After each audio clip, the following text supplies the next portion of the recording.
When we talk about sea level rise, it usually sounds like this far-off problem, right? Something for our kids or grandkids to worry about. But what if I told you the water wasn't just rising at the coasts, but was actually starting to come up from beneath our cities? Today we're going to dig into the strange and escalating reality of rising tides that are already here, and in ways you probably wouldn't expect.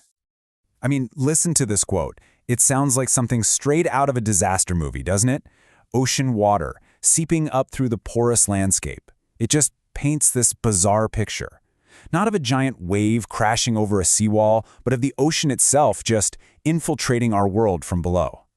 And that right there brings us to the central mystery we're tackling, a question that folks in coastal communities are asking more and more.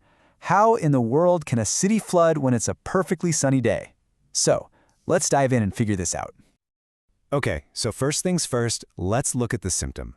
To really get our heads around the global problem, we've got to start where the water is already pooling on the streets, in places where this idea of sunny day flooding is becoming the new weird normal. And here it is. This is the answer to our mystery. In a place like Miami, the ground itself is made of porous limestone, so as the ocean level rises, the saltwater table under the city rises with it.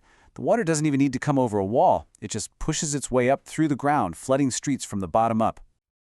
To try and fight this, Miami's building a massive 5-foot-tall seawall. But here's the kicker. Even the engineers building this thing admit it's a temporary fix. It might buy them a few decades, maybe. The fact that this is considered a short-term solution, well, that tells you everything you need to know about the scale of what we're up against. So, if sunny day flooding is the local symptom, what's the global diagnosis? I mean, all this extra water has to be coming from somewhere, and that leads us to the source of it all, the Great Global Melt. Now, this is a really important point, and it's something a lot of people get mixed up. You might think, hey, melting ice is melting ice, but it's not that simple. See, melting sea ice, ice that's already floating in the ocean, has a pretty minimal effect. Think of it like ice cubes melting in a glass of water. The water level doesn't really change. The real issue, the primary driver, is melting land ice, glaciers and massive ice sheets that are flowing off the land into the ocean, adding brand new volume. The best way to think about this is like the ice in a cooler on a hot day. As long as there's still ice in there, it absorbs a ton of heat energy just to go through the process of melting, which keeps everything inside nice and cool. But the second that last ice cube melts, the temperature inside the cooler can shoot up like crazy. We are losing our planet's ice buffer, and once it's gone, future warming is set to accelerate. So, where are the biggest culprits? Where is all this meltwater coming from? Well, it's the big ones. The Greenland ice sheet is a massive contributor. So is the West Antarctic ice sheet.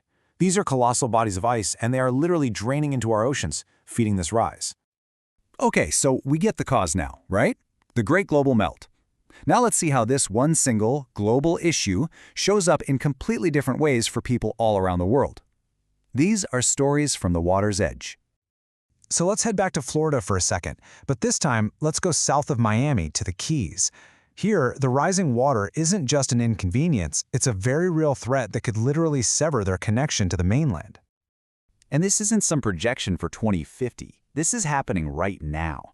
For 2 whole months out of the year, the only roads connecting some of the islands are flooded. They're impassable. I mean, think about that. For people living there, this isn't some abstract threat. Their essential lifelines are being cut by the tide today.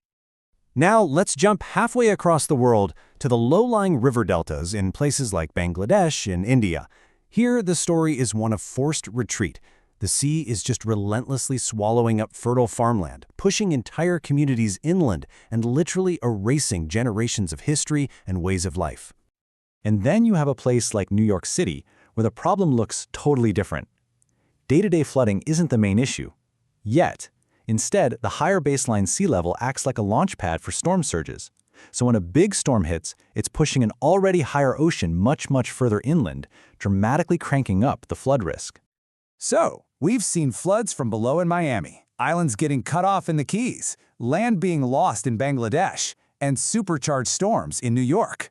All these different stories, they all point back to the exact same root cause, the carbon equation in our atmosphere.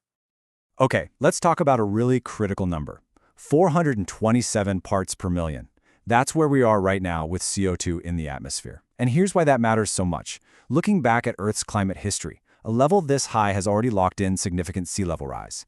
And here's the tough part to swallow. Even if we magically stopped all emissions right now, the heat that's already baked into the system will keep melting ice for decades.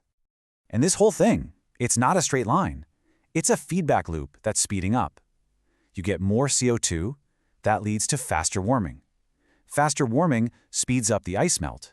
And that faster ice melt means the rate of sea level rise itself actually increases year after year. It's a chain reaction that's gaining momentum. So how much are we adding to the problem? Every single year we pump another 42 gigatons of CO2 into the atmosphere. A gigaton, by the way, is a billion metric tons. The vast majority of this is from burning fossil fuels for energy. And with global energy demand still climbing, that rate is not slowing down. We are actively stomping on the accelerator of that cycle we just talked about. And that brings us to the final piece of the puzzle. And honestly, it might be the trickiest part of this whole story. There's this fundamental complication. Our thirst for energy is growing so fast that it's actually outpacing our solutions. You've got this tug-of-war happening.